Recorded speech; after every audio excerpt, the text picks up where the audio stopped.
Why does Snoop Dogg? Oh, touchy subject. I know. Oh, raunchy straight off the bat.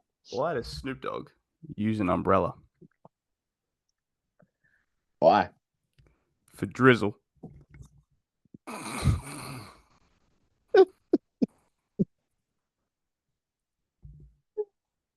Oh, no. So it's pretty good. Yeah, It's yeah, pretty good.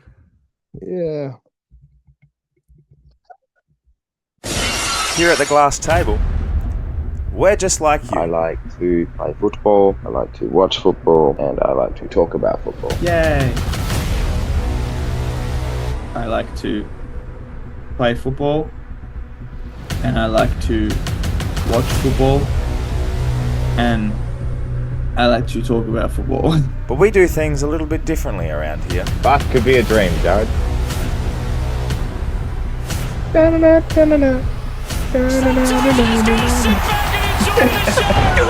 Stupid sexy. Sit back and enjoy the show.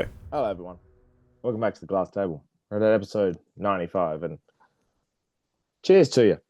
We survived what's been a tumultuous, inconsistent, painful, yet exhilarating season. For our clubs, it's not done yet. They've still got Gold Coast Essendon on Wednesday. But for us, we're done. And thank fuck for that. I was literally about to Hello, say, Jared. Honestly, thank God. Hello. It's very, very nice to be here on this fine Monday after, yes, you're right, our seasons have departed. Port Adelaide's already got rid of half their list. And yeah, now we're sitting here just having a good time and making Snoop Dogg jokes, which admittedly I look back and I'm like, yeah, it's been a tough week. It's been a tough week for Snoop Dogg. Now they're talking about he's going to probably not be on the. We're going to get some. I hope, like, if we're going to do it, we're going to get rid of Snoop Dogg. And I don't really want to make this a topic because it's like a lot of stuff. touchy and a lot of baggage with it. But it's very funny that Snoop's not really done anything in particular, per se. And he's been dragged through the mud for all this crap that's going on. But what an opportunity to be like, righto, we'll get some very quick on the phone. Who's a person that we can get that can kill it on grand final day? Now, I have this proposal. Yes. Let's go.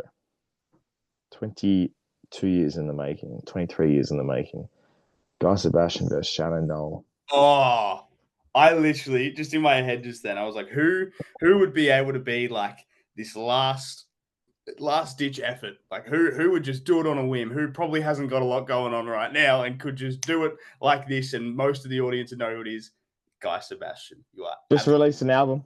Yep. Just released an album. Know he's doing some shows and stuff around. He would absolutely do it. I actually feel like he was kind of prepping for it a little bit. Remember when the other week when he played in Fev's, like with Fev, and he did like that show? Maybe he's kind of prepping for it. Yeah, doing Achilles is really prepping for a grand final. Yeah, I know.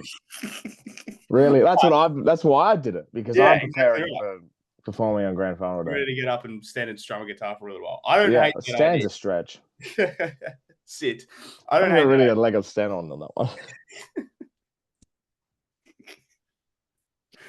I don't hate that idea. What, me doing it or Guy? Oh, okay, no. Both. Guy Sebastian, Shannon Noel, get Delta Goodrum up there, get Samantha Jade up there, get Jessica Mowboy up there, get Reese Maston up there. Just every Australian artist that has been in or around a talent show of some variety, get them in there, because what's the worst that could happen? They play songs that people know. I did Battle Scars ring it out across the NZ. Unreal, right? Yeah. 100,000 people just singing. These battle scars. I'm all about it. Why not? You know what? They're probably going to need to do it. But that was a severely sidetrack way for me to be like, hello, Anthony, how are you going? Got up there off the long drop, didn't we? The long form, but that's fine. Yeah, we're good. Yeah, recovering from the weekend, recovering from my favourite player of all time retiring. It's been a emotional hell of a journey, but we're here. And it's the weird time of the year where it's like you don't really realise footy's over. But like the teams that aren't playing finals, see, I haven't experienced this feeling in a couple of years. So I'm sitting there going, it's still August. We have like 6 rounds to go. Like there's plenty of footy. No. Got 7 months of stress-free, relaxed time. Yeah. And I mean, judging by the ways that our AFLW teams are going right now, it doesn't look like there's going to be all that much extra work to be done as well, or at least Port Adelaide's case for now. When But- do we just say, like, just North Melbourne have the cup again? Probably now. I think now's about the time. But hey, you know what? It is what it is. I for one, am well versed in the season ending in August. So welcome to the club. It's great to be here. This is one of my favorite times of the year. I love and we're going to see quite a few of these over the next few days. I have a feeling. I feel like Port Adelaide has one of these coming up from a player that was spoken about today. But I love the retirements. It's a big like footy and friends thing. It's a big Dylan Friends thing where it's the retirements with the big air quotes going on because it's like you're getting shown the door and it's like, man, I got to get out of here. I'm leaving on my terms, and that's what a lot of this footy Keep your respect is about. So yeah, I'm big on it. Well done, Jaden Hunt. Yeah, Jaden Hunt quite literally was the absolute Fantastic. king of it. I think Port Adelaide beat Jeremy Finlayson by the skin of his teeth. I reckon he was this far away. I reckon he was walking in the office to put his retirement papers down, and they went, "Before you do that, son, you're not getting off the contract." The only problem with Jezza not getting a retirement quote, you can't walk out of the club with 2 trash bags, mate. It also begs to differ. How much stuff are you keeping in your locker? I was going to say, you were telling me this before about 2 big trash bags. That's a lot. That's a lot of stuff. That's a lot of shit. How many pairs of boots did you have in there? Good Lord. Not his kicking ones. Oh, well. Yeah, a few of them going around.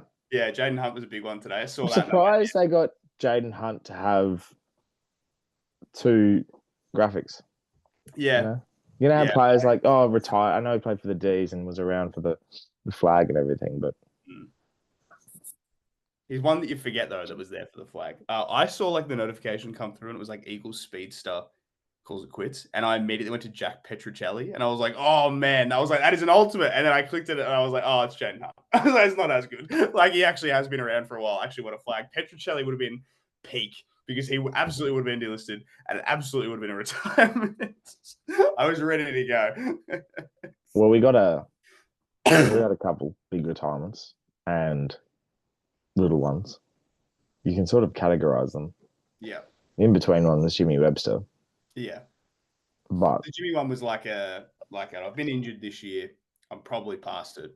I could probably be done kind of thing. And then it was like, yeah, fair enough. You've done your service. Like, all good, mate. Willie Rioli comes out after everything. He just goes, wait 1 second. Amazing that Port Adelaide announced the listings at 5:30 p.m. in the afternoon, like, and then all of a sudden they go, oh, hey, it's 6:30. By the way, prime time retirement on a Monday after the fact that we just had the biggest retirement in the club's history. Speaking of, yes. Should we get down and dirty, stupid sexy? Stupid sexy AFL player. Stupid sexy time, everybody. There is only one reason that this segment exists in this episode, and it's to talk about one man. We call this the stupid sexy segment, but really this week it is the Travis Boak show. The man himself. You were there on Friday night. Give us a run. Obviously, your vlog came out today. Your review came out yesterday or Saturday. Give us a rundown of all of your feelings, the day, the result, because the result itself was insane. Give us your spiel. Oh, it was one of those days where the build up in itself felt like a final to me. I don't know. I woke up the Friday and I was like, far out. This is nerve wracking. You just do anything you can to get to the time where you have to leave. We get to the game. I got there super early. They didn't turn the lights on when I rocked up. And they've done this thing, like they're thanking Ken, they're thanking Chad and a couple of others throughout the time and saying thank you. And Trav runs out for the warm-up for the first and last time.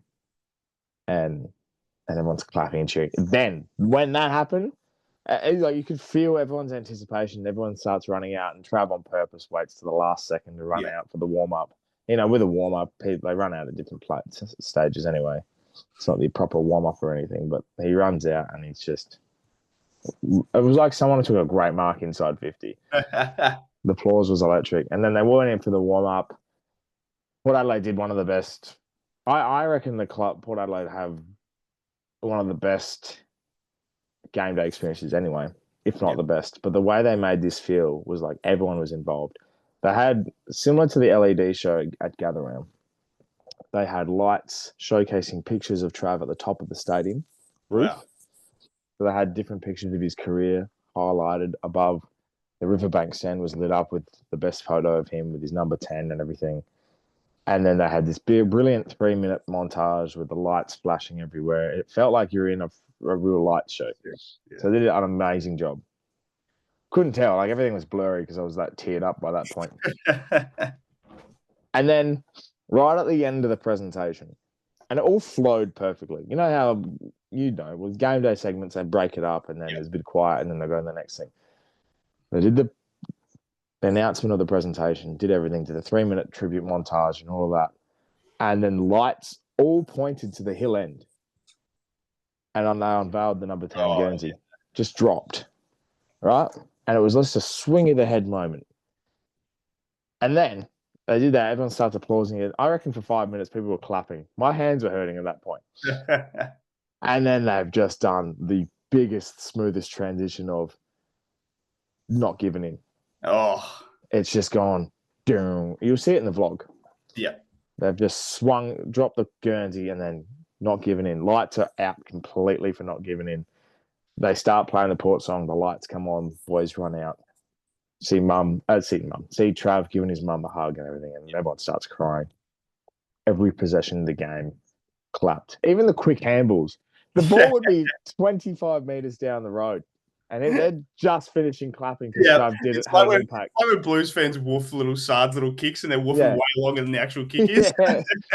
He's just got a quick handball inside the contest. They're just like, okay. And they're like, yeah. It's shown on the big screen, claps. Ken's on the big screen, everyone's clapping. The crowd was amazing because of that and everything. And it's all leading up. It's about the halfway through the third quarter. And you just sense a shift in the crowd. It's gone from, this is a great celebration of Trav and Ken. We're having an amazing time. We've just seen Ken on the big screen and applauded. And then they've switched to Dimmer Hardwick and then the crowd booed. It's so fucking funny. Hilarious. And then Ollie Lord kicks a goal. It's about 7 or 8 minutes to go in the third quarter. And the crowd's just gone from yay to, oh, fuck, we can win this. We might actually win this thing. We've got a chance to win this here. And every ball, every hold in the pill, every mark is clapped, applauded. Rosie kicks a goal, puts us in front. And it's like 3/4 time, we're up by a goal. And it's like, oh, actually, we've come this far. Yeah. Push come to shove, every possession again. They announced 41,000 people. That was a roar that was probably louder than half the goals. And then next thing you know, it's got to the last 3 minutes. Darcy Jones has a ripping I was going to tackle. say, on the broadcast, that was the loudest part of the game. The DBJ tackle for holding the ball was the loudest and the rowdiest I heard the crowd. People were just like, holy fuck, we might actually win. When he tackled, there was about 15, 20 people all in going, that's his pocket. That's his pocket. That was so what they mentioned in the commentary. They were just like, he knows these close games, Darcy Bird-Jones. Exact same spot too. And then we've the contested the last couple of minutes. Last minute, Richards bombs the ball out wide to the other side of the ground. And everyone's like, oh no. Farrell has the first tackle in his life. Gets holding the ball. That was the loudest for me because from my angle, I think it was overshadowed. But from my angle, I look over. I've seen the tackle, but behind it, there is every single person on that wing out of their seat, just going like that, and amazing. Then the roar when George Ellis took some mark, and everyone's come down the other end, and Mac Andrew gets tackled and maybe held. Probably certainly held. But there's an angle where it shows Lockie Jones tackled, but he's let go midair. Yeah. So it's all right. And the umpire was right there. It's more the momentum of it, yeah. That's right. It doesn't have to be brought up. Dinner already did that. So And then the crowd goes, and the crowd was mental, and it was one of the best atmospheres I've ever been to. And then we get to the point where we've got to chair off Trav. Still hasn't set into the fact that that's the last time we'll ever see him in portcolours. It was amazing. It was arguably the best thing I've ever experienced. Perfect send-off, perfect way to do it. We did it with 13 sample players in the squad. Did it for Ken, did it for Trav, and couldn't have happened any better. It was so perfect. Perfect send-off. And he also did the toss, which was just even better. And he won it. And he won. Yeah. I'd always choose heads for Trav too. It's good to see him back in there. Look, I got nothing to add to that. It was fantastic. It was a good atmosphere from home. I had a good time. I was also recovering from the fact that D's Collingwood was also a really good game. So I was having a pretty good night. Like I was like this is all right. Like I was watching some pretty decent footy, swapping between a pretty good MCG atmosphere to a great Adelaide Oval atmosphere. I was like, yeah, all right. I was like, I can get around this. This is pretty good. Tell you what, and it was loud. The funny thing about it was, I think it was around that 3/4 time mark when the D's Tigers game ended. And some bloke in the back, and I've heard him, and I'm trying to refresh the scores because the signal in Adelaide Oval was terrible. And he's just gone, oh, Collingwood won. And there's 5 different people in and around my area going, oh, that's it. That was the care factor from our game. Right. We've yeah. got, hang on. We're a 13th v 4th at the Adelaide Oval here. It's going down the wire. That's what we care about. We don't give a shit. Right. It was one of those ones where everything was great from the outset. My favorite thing on a broadcast, and this happens pretty often, whenever it's like a really close game, and like the crowd is very, very rowdy, and right after the win happens, like the siren goes and it's got the players, and then like the camera pulls out, and then the next shot is always of like the cheer squad or the crowd or whatever kind of thing. And man, they cut to the crowd, and the crowd is going fucking bananas. Everyone is in fucking raptures. And that was when I came up with the idea of doing that TikTok. Like, man, they're gonna run out of beer in South Australia tonight. Like, people are gonna drink heavily because they were just like, holy fuck, what a day. You should have seen the bridge. I haven't been to the city since Friday night, so I'm not sure if the bridge crossing to the casino is still there. I think it would have broke. Thousands of people stomping over it. Yeah, it was fantastic. It was amazing. Sorry to interrupt, but it was just amazing to see 40, the whole Port Adelaide crowd. We've had a shit year. We've had no momentum, injuries galore, a coach that's probably overstayed his contract, everything like that.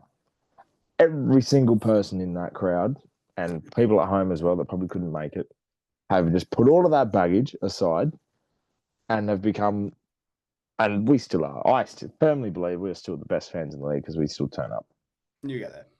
We're 13th on the ladder. You're playing Gold Coast on a Friday night besides for Trav, the most pointless game to play for us. 41,000 people turn up. Pretty damn good. Pretty good. And produce that atmosphere that was probably better than some finals games. Atmosphere was awesome. Vibe was awesome. I'm excited to watch this vlog to see all the extra bits that Port Adelaide put into it. And you're right, like their pre-game, like I've been to a few Port games now, and their pre-game stuff is fantastic. So I am very keen. And yeah, good on you, Port Adelaide. Good on you, Trav, too. And it wasn't like Trav was shit either. He was also he was good. It was good. Do you want to retire, Trav? It was good, so it was good vibes. It was all about it. It was a good day overall. 22 disposals and 9 tackles. He played on Matt Rao, and I saw that.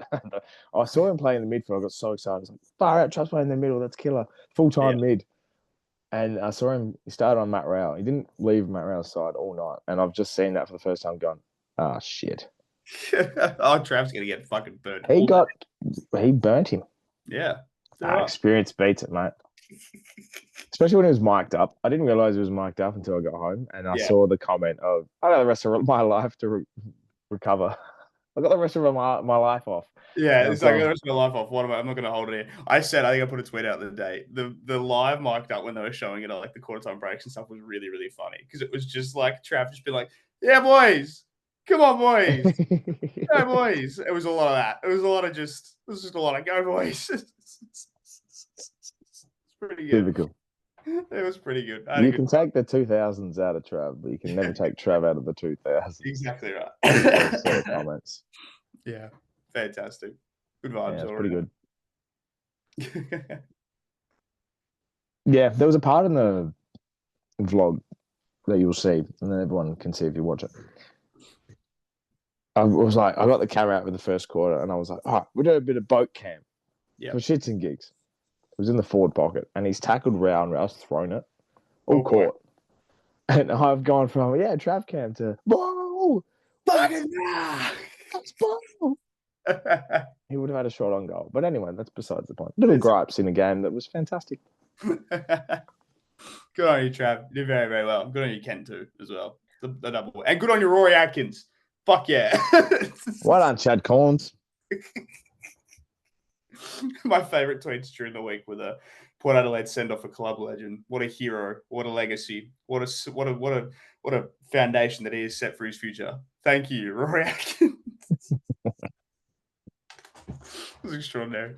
Yeah, the club overdid it with Rory, but I think we trumped it with all the Trav posts. There was a million Trav posts, so it worked out. We've got to continue on, which means now we decided that this episode, which is probably going to go considerably longer than we thought about it, considering I've just taken up half of it with the Trav stories. It's okay. All-Australian team. Now, at the time of recording, we were supposed to have the squad and everything, but we don't.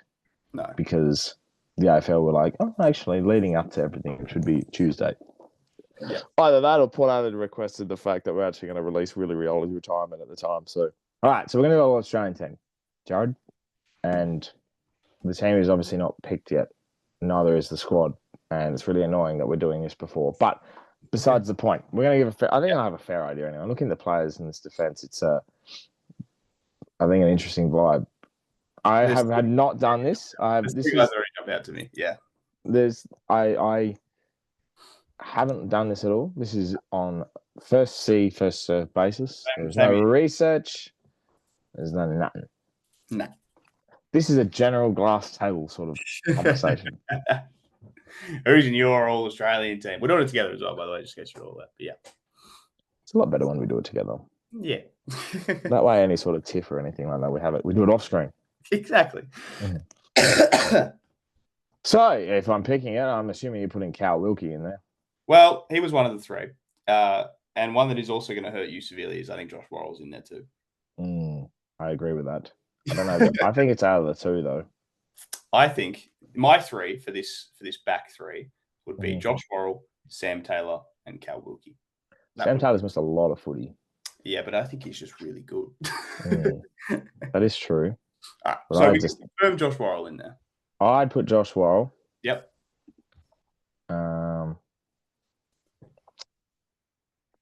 I do think Harris Andrews is in there. Yeah. True. Is Darcy Moore's year based off of the fact Collingwood have been in the top four and not because of his year? I don't think he's had a very good year at all, Darcy. He started okay, and then as soon as their depth was tested, he fell off a cliff. So I don't think you can put Darcy in. I think Harris Andrews. You know what? I was wrong. Instead of Sam Taylor, I think Harris Andrews is that fullback spot. Harris Andrews and I'm assuming you're going to say Cal Wilkie. I think Cal Wilkie should be in there. A lot of people are going to say Nick Vlauston. I don't want this to come across in a bad way here. I don't think Nick Vlauston's that good. I think he's good, but I think he gets trumped by the fact that he's in a bottom four side and hasn't been that a standout-ish, but he still had a very, very good. Yeah. Someone compared him to Tom Stewart, and I was like, absolutely fair call, because they've had similar numbers for the period of time that Tom Stewart's been All-Australian. But I like Cal Wilkie as a selection because I have my two halfbacks already locked. Yeah, I mean, yeah, fair enough. Yeah, look, Worrell, Andrews, Wilkie, I think that's fine. Like, you look at the others, Mark Keane, no. Zorko, no. Wiedering. Mark Keane's had a very good year. Had a good year, but I don't think he's on the level of Andrews or Taylor or Wilkie. Wiedering, been good, but hasn't been as good as other years. More, not great. Jordan Clark's pretty good. Don't hate Jordan Clark. Collins, no. Ash just gets a lot of footy, doesn't do that much. Sam Taylor missed a lot of footy. Yeah, I'm happy. Taylor would be in there if he played 2 more games, I reckon. Yeah, I'm happy with that. That's a good 3. Strong 3. So we go to our halfbacks. They've just popped up all the ones that are going to be in there. I like it. Or we can put Naz is in there. That's a guarantee. Naz is the first absolute lock. I think we need a tool. I was gonna say Maybe it is Darcy Moore because I still think he gets over Mark Keane and Sam Taylor. I don't know if he gets into Taylor. I think Wiedering's been better than Moore. Oh, we'll pick Sam Taylor then. All right, we'll pick Sam Taylor will go in. And look, I actually didn't realise that these others would pop up because I had Jordan Clark and Lockie Ash in my All-Australians, but maybe I'll save Jordan Clark for the bench because I think Lockie Ash has had a sensational year. Yeah, Lockie Ash had a great year. I mean, Max Holmes is also here. He's been really good too. Bench. Yeah, I think they're going to give it to Lockie Ash because they do this every year. They give one of like the cumulative halfbacks or like a go, and then it's pretty much out between Clark and Ash. I think Ash had a good year. Well, we can give Ash a go. All right, Lockie Ash is in. Yeah. 2 GWS Giants across the halfback line. Yeah, how about that? How about that? Oh, that's a lot of boys. No. Liam Baker is in here? What the fuck? Now we're getting to the point where they haven't really picked the squad, but it's just picking names. All right. My theory with the All-Australian team is they always pick one wingman. And I think it's going to be Josh Dacos. Josh Dacos. I wouldn't mind seeing. There's a very funny feeling to me that they put Hugh McCluggage across the half. I was going to say, wingman. Put him on the fucking wing because he lined up there 3 times. But I'm happy to put Hugh McCluggage in. But I think Josh Dacos is that pure wingman that they will put in there. That I'm happy to go. Well, this is where you go. Who's the midfielders? And I'm instantly looking at Dacos and Smith will be the 2 locks. Dacos and Smith and Dawson and Noel Anderson. So McCluggage on the wing for me. Yeah, so do we go Dacos and Josh Dacos and McCluggage on each wing? Do you reckon Josh Dacos? Yeah, I think so. He's had a really good year again. He's probably been the better wingman. So I'd go, McCluggage, Dawson here, and then... Yeah, I'm happy with that. McCluggage, Dacos. Dawson, Jay Dacos. Yep, I'm happy with that. Bang. Half forward. Here is where it gets interesting. Fogarty, no. Keys, no. Rankin, no. Philthorpe, no. Philthorpe, yes, at centre half forward. I know who they're putting at half forward. Marcus Bontempelli. Yes. I fucking know they're going to put him there. Well, I'm just going to go through them. So Jamie Elliott, and then Nick Martin, Luke Jackson, Jeremy Cameron, Patrick Dangerfield, no. Bailey Smith, no. Ben King, Ben Long, Took Miller, Toby Green, Jesse Hogan, Mabai Chol, Jack Gunson. Cozzie's a half forward flank for me as well, but I don't know exactly. Just looking at like the other forwards, I'm like, oh man, names. Bont. Now the thing is, with Bont missing the first 5 games of the year, and he hasn't been great. I think he has still been really good though. He's enough good, for but the team to be like, you're in. But if they're they do a lot of body of work sort of stuff. So I'm having Philthorpe's a lock.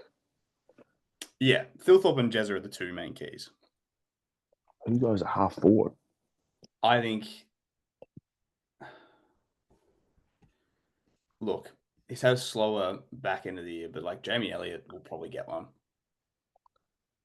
My forward half would be my forward pockets would be like it would be Darcy, Jezza, Elliott, and then you'd have a half forward of. Now this is a problem. I mean, like Gunston will make it, but he's probably on the bench though. Nah, I'd put him in. Yeah, okay. So do we want to go Bont, Philthorpe, Gunston? Yeah. I'm happy with that. Bont, Philthorpe, Gunston. And then and a full forward line, you go Elliott, Jeremy Cameron. And do you put Sam Darcy in? Did he miss too much footy? Do you put Ben King in? Do you put Ben Long in? I would love to put Ben Long. I'd love Ben Long too, but I'd pick it in. Jack Higgins had a really good good back start end of the year. Slowed down in the middle and then picked it back up again, but I don't think he's making the team. Luke All Jackson. right, I have to go to the Coleman. Luke Jackson was pretty consistent. Rankin's been pretty good. Georgiades is obviously good. Norton's back end of the year was great, but not the front half of the year. Sam Darcy was terrific, I thought. Yeah. It basically, I think it narrows down to Ben King, Cozzy Pickett, and Sam Darcy.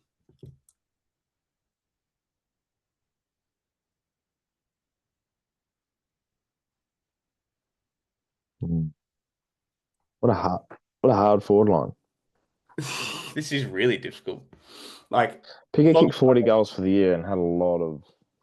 Who kicked 40? Cozzy. Good year. I think he goes in over Darcy. Yeah, I think so too.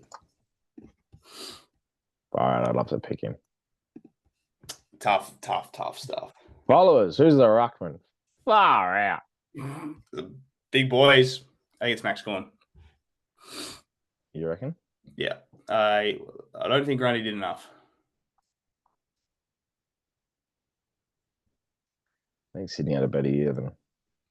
Sydney had a better year, but I just think Gawn just consistently just fucking dominates.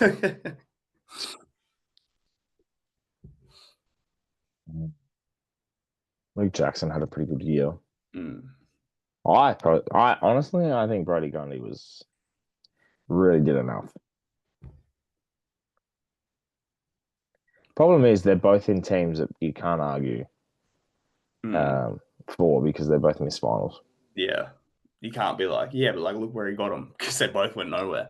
You can't really say Max Gawn was a match winner because they lost a lot of games by a goal or two.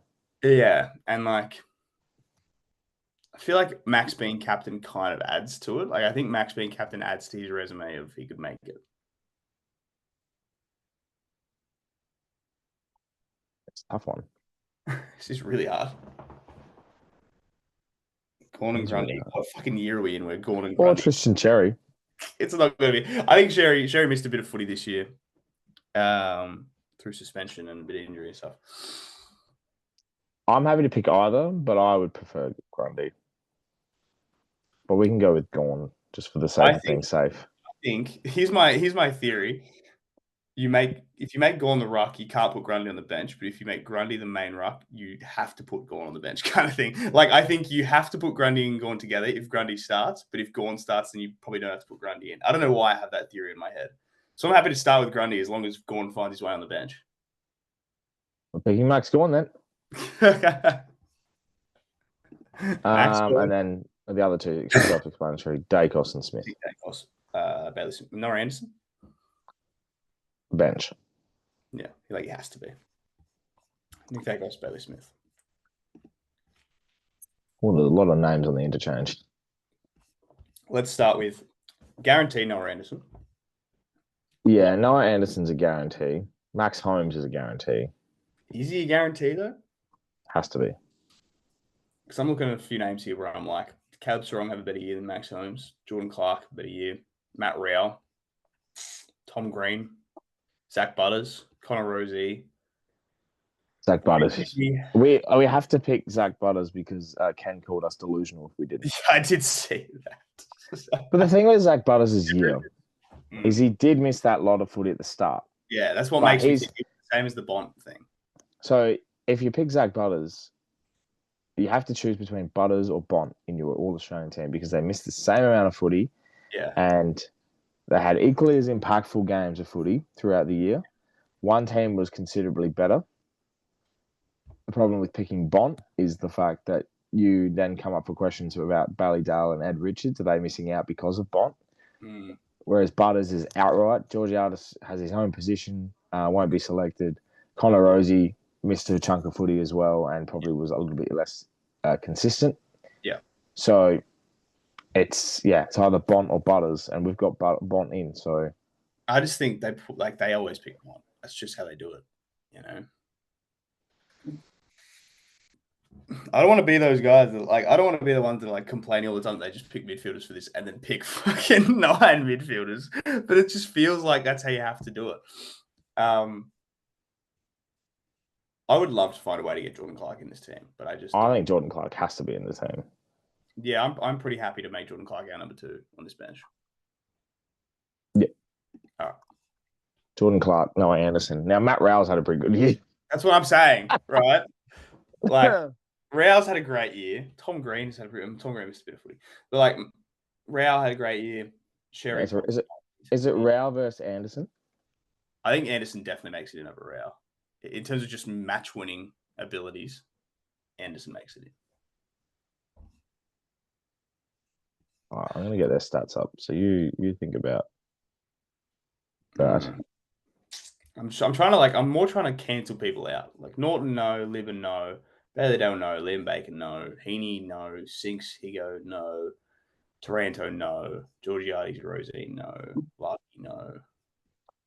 Anderson averaged more disposals than Matt Rowell. 4 marks to 1.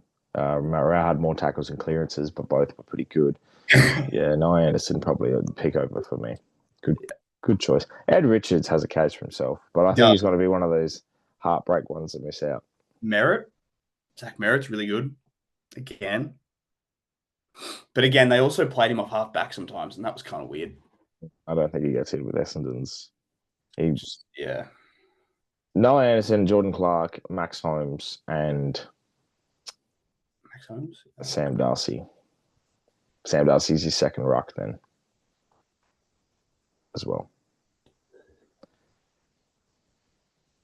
Yeah. Max Holmes or Ed Richards?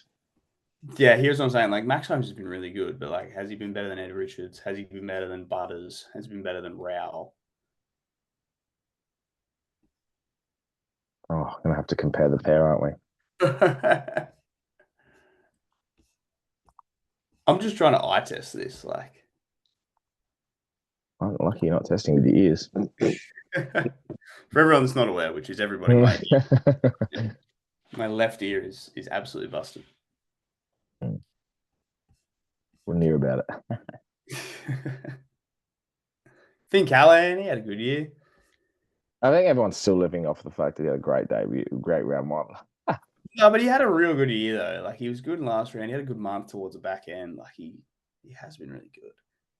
I'm astounded that Liam Baker is here, to be honest with you. Max Holmes had 1 more disposal for the year, averaged 2 more marks, had the same amount of tackles, 1 less clearance, 1 more kick, equal handballs, and about 100 less meters gained than Ed Richards. They had a very, very even year. That sucks, man. But here's the thing. I would be picking now, do you base it on year or base it on your team making finals? If that's the case, Max Holmes gets in. I think Max Holmes makes it in. I think they give Geelong more than. I mean, they got Jezza as well, but I think I'm happy to put. I'm happy for the bench right now to be Anderson, Clark, Holmes. Yep. The Darcy one, I just don't know.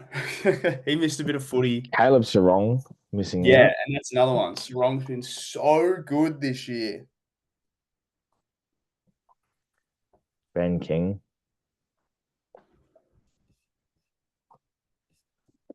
Wish we had a squad. It'd make it a little bit easier. I think Sarong makes it over Darcy. I don't think Darcy's in the conversation. All right, now you got to pick Sarong or Ed Richards. I think it's I think Sarong's better than Ed Richards. I think it's Sarong, Butters, or Rowell. I think it's any of those 3.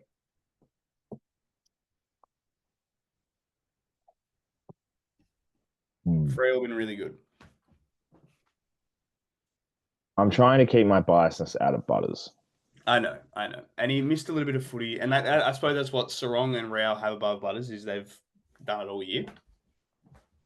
They have. When they've been off, they've been... Yeah, Sarong has been tagged out of games pretty Butters only had 1 bad game, and that was against the Cats. Yeah. And he's probably in the conversation for top 10 in the Brownlow. Yeah. If I compare Butters and Richards' 2025 season, Butters has averaged 28 disposals, same amount of marks, averaged 1 more clearance, 2 more tackles, 4 more handballs. That's why I think Richards doesn't make this conversation.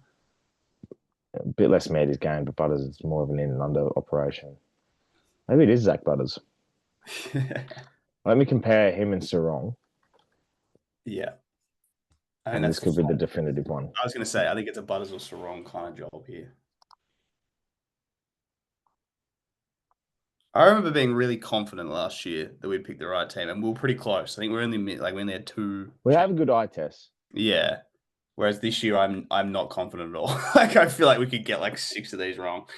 We really showcase when we're really on, though. Mm. All right, so Butters versus Sarong comparis. They have very similar ratings. They both get minimal goals. Butters averages 1 more disposal. Butters averages 2 more marks per game. Pretty much a tackle more. Sarong gets 1 more clearance per game. Very fucking even. Very, very, very even. Do you give it to Sarong based on just the fact the team is better?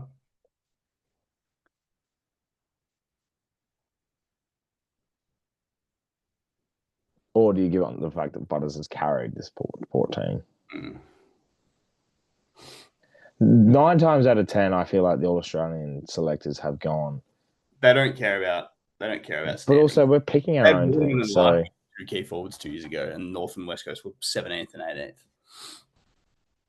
Oh, well, Mitch Georgiadis gets in then. I actually think I'd pick Zach. I'm happy to go with Butters.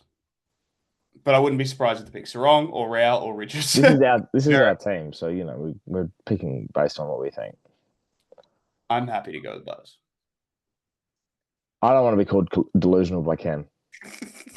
That's the final point of that is Ken thinks he's the best player in the league, so I'm happy to put him in. So if I run through it then, our team is Josh Worrell, Harris Andrews, Cal Wilkie, Isaiah Wanganeen-Miller, Sam Taylor, Lockie Ash, Hugh McGluggage, Jordan Dawson, Josh Dacos, Marcus Bontempelli, Riley Thilthorpe, Jack Gunson, Jamie Elliott, Jeremy Cameron, Cozzy Pickett, Max Gorn, Nick Dacos, Bailey Smith, Noah Anderson, Jordan Clark, Max Holmes, Zach Butters. That bench is really, really good.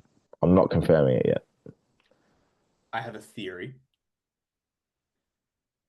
We really wanted Richards in this team. We drop Cozzy, move Gunston to the forward pocket. Ed Richards goes in a half forward. I'll do you one better.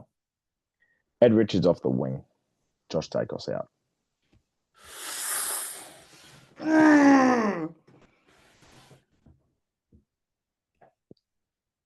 Ed Richards has been a goal kicker, but I think he's been more influential than Josh Dacos.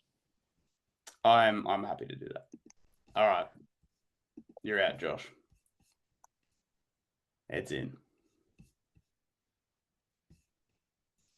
Ed Richards, welcome. Come on down. I'm just trying to see if there's any forwards like Cozzy's been good. I just don't know if Cozzy's going to make it.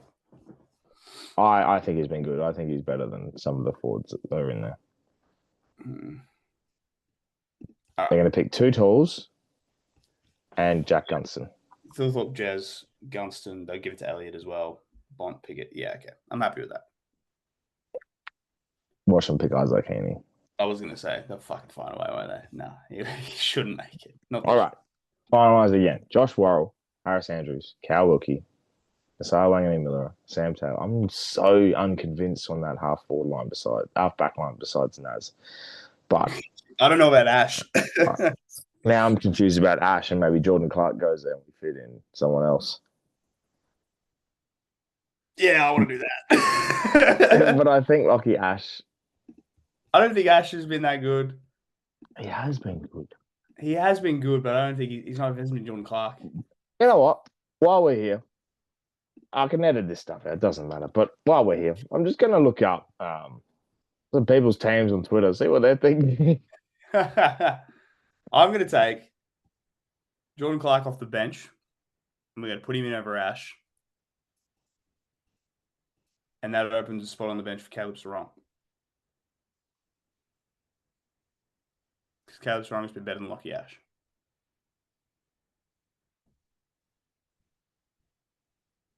Some people have Took Minner in theirs. Some people have Lockie Ash in theirs. Jack Sinclair. Nah. Jordan Dawson, a half forward, is a really nice shout. But also they have Bont in there. They have Ed Richards on the wing like we do. They have Matt Rowell in there. They don't have Bailey Smith in this one. This is one team I'm looking at. There's no way you can't put Bailey Smith in there. Bailey Smith is a lock, and you can't tell me otherwise. 4 locks in this team, or like 5. Bailey Smith's one of them. Your locks are Jezza, Naz, Nick Dacos, Bailey Smith, and Noah Anderson. Oh, and Jordan Dawson, so 6. Jordan Dawson. Riley Thorpe's a lock for me. But I think in terms of like genuinely people you can't leave out, those first 6.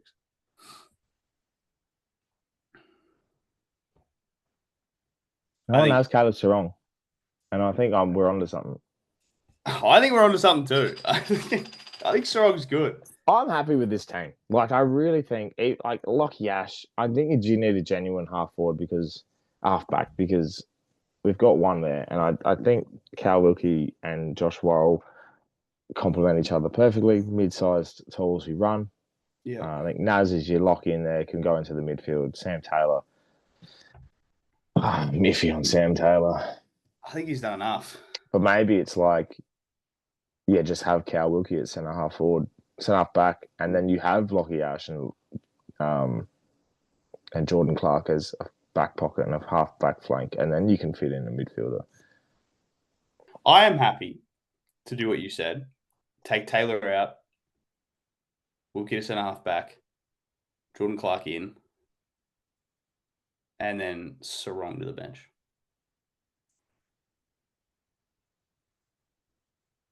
Sarong to the bench.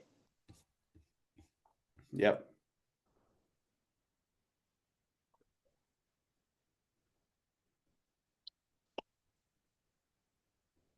All right. All right. I'm gonna go back here. Go take Clark off the interchange bench first. Yeah, I made that mistake already. Bring in my man Sarong. And then go back to the half-back line. Take Sam Taylor out. And also take Cal Wilkie out. Put Jordan Clark in at back pocket. That's fine. And then put Cal Wilkie in at centre half-back. And now we put in Caleb Sarong on the bench. Yeah. Or we're putting Matt Rowell in. It's Rowell, Sarong bench. I think Sarong, because fuck it. Freo have locked it in. I like Freo. Or is that Isaac Rankin? I don't think so. I think Rankin's been more inconsistent. That's had his off days. I think Rowell, Dawson, Phil Thorpe for the Sarong. Sarong? Sarong's in. All right. Now, let me just confirm it. So, across the full back line, we've got Josh Worrell, Harris Andrews, Jordan Clark. Yeah. Naz, Wilkie. Oh, 2 Saints boys. Double Sainers. Like it. We've gone from 2 DWS to 2 Sainers. Now I don't like that. I think I figured out that it's just the aesthetics of it that you don't like. Right? Yeah, I don't like this aesthetics. I like them different in all the Australian teams. Maybe Naz should wear like the Clash script or something. I don't know. Lockie Ash at halfback. Then the centre. I love this centre line. Hugh McGregor, Jordan Dawson, Ed Richards. This is my favourite, right? We want to talk about stupid, sexy aesthetics. We're not doing it for games. We're doing it for the team. Those 3. Yeah. Generally unreal. Bond, Phil Thorpe, Gunston. Well, and they're not keeping it deep inside 50. No. They're all kicking goals. Elliot, Cameron, Cozzy. Elliot's a bit iffy for me, but that's okay. I just think they're going to give it to him because they fucking love it. Max Gawn, Nick Dacos, Bailey Smith. That's the most generic one. And Noah Anderson, Caleb Strong, Max Holmes, Zach Butters. Now, them coming off the bench. I was going to say, Noah Anderson would be stiff to come off the bench in this one. Like, That the only issue with this is you can't put a million midfielders because he should be in there. But I just Or maybe you go, and I'm not saying change it, but maybe it's a Dawson to half forward, Noah Anderson centre, Bont off the bench. off the bench. Yeah, or a Gunston off the bench. Who's your captain and vice captain? I'm going Jordan Dawson as captain. Yeah, I'm happy to go Jordan Dawson as captain as well. And then I think vice captain is Jeremy Cameron.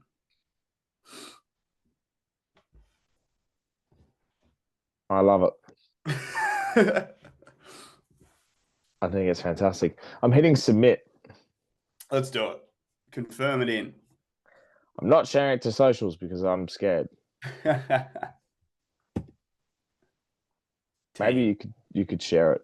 Download it and then share it later afterwards, and we can compare the pair. Download my team. Done. Download. That sounds really weird. I've got a pack.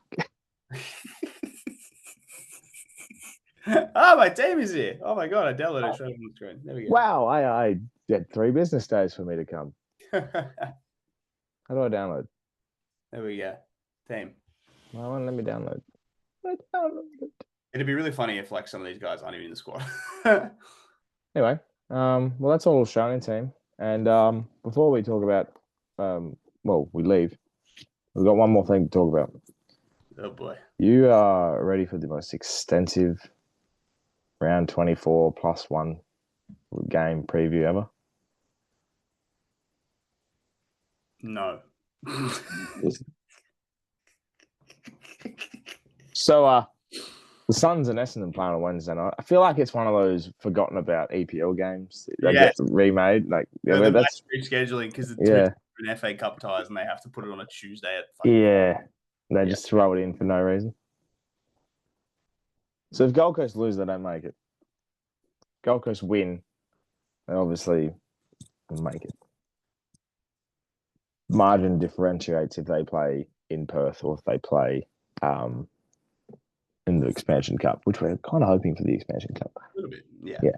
An Expansion Cup final would be very, very cool. Yeah. So, I'm assuming you're tipping Gold Coast. I am tipping Gold Coast. However, it would be so funny. Essendon have the chance to do the funniest fucking thing ever. I have this feeling in my head that at halftime of this game, there's going to be like a goal in it. And everyone's going to be freaking out, like everywhere. And then Gold Coast will kick like 7 in the third quarter and kill the game. But for like a brief splitting moment, it's going to be a really exciting time to be a footy fan. For like an hour there, people are going to be like, holy fuck. They might do it. And then they'll just get run over. I love that. But I also really, really love the 10 goals to 1 at quarter time. Kill the game early. They come out and go, fuck this. We're not fucking around. Like, so Seven and Fox just see their viewership go from this to at quarter time. And I can imagine the Bulldogs. It's funny. They're all in one house. Like the Dogs boys are all sitting around the TV and they're like, all right, let's see how we go. If they win there and like, how cool is this going to be? And then they watch 10 goals get kicked in us and 10 in the first quarter. And Bont turns around and goes, oh, where's the slap? I know they've gone from drinking like Cokes to vodka and Cokes in the match. I'm not drinking any more of this. If there isn't a beer in my hand in the next 3 seconds, like Dogs, if you're a Western Bulldogs fan watching this and you ever want an opportunity to meet a Dogs player on a night out, go out Wednesday night. Oh, I think it's your best chance. Wednesday night, City probably. That's great, mate. I even have a good pub. Yeah, if you think you want to meet a Bulldogs player out somewhere, Wednesday night's your night. Have fun. If the Suns win. If the Suns are winning, yeah. If it's Wacky not, Wednesday starts late, lads. We're actually going into Thriller Thursday. They'll just kick all the way through. I think they'll just start from like 9 p.m. Wednesday and just kick all the way through to Thursday. That's very, very funny. Yeah, but also I feel like this is one of those things where Seven and Fox and maybe the AFL are going, Wednesday night footy, hey? Maybe we'll just test the waters. Test the waters. Hello. Would you like to see some Wednesday night footy? Thursday footy's been bad. Maybe Wednesday. Maybe we'll bring it earlier in the week. We'll test the waters a little bit. Yeah. No, don't ever do it. Don't. Please No. don't. Please don't. It'd be terrible. The only reason this thing's interesting because there's a final spot on the line. Yeah. If it was any other reason, if this was Gold Coast Essendon at any other point of the year, you would have 3 people watching. Like literally. And let's be honest, you'd be putting it at bloody 12:50 on a Saturday. Yeah, this is not the game to be having at the time. This just shows how bad the fixture's been this year. It's very, very funny. Gold Coast to win. I'm assuming you think Gold Coast are going to win too. Yep, and congratulations to Adelaide on the minor premiership, 15th to first. Deserves some proper recognition. First team to ever do it. Yeah, it just shows how even the competition can be in any given year, and goes to show that credit where credit's due. Credit well done, Matthew Nicks. Matthew Nicks, coach of the year too.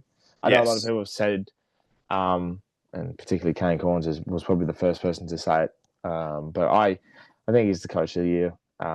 You can give it to Craig McRae because they've had a similar jump from 10th to 2nd. But I think the last month in particular, he's been there. And for Matthew Nicks to be under so much pressure and to come through with a list they had and turn it into this powerful being that's, the powerhouse of the comp. Fair play, I think. So something that I've been really critical of, like, over time is, like, I remember a couple of years ago when people were saying like Michael Voss deserved to be coach of the year because he took the team from 15th to like in the finals in the space of that year kind of thing. And I'm like, no, that means he was bad for a while. Like that means he was bad for the first half of the year. The thing that I really appreciate as a Matthew Nicks is that he had a plan from the very start of the year. He's like, I've got a 4-headed monster up forward. And he's like, and we're going to make it work. And people were like, it's not going to work. Like, it's too tall. You're not going to do it. But he stuck by it. And that just shows that his game plan works because he turned all the doubters around. And even in like little form slumps here and there, like around round 5, around gather round, they lost a couple of games, kicked back again, dominated teams again, minor premiership. The Crows look really good. Very, very good. Unfortunately.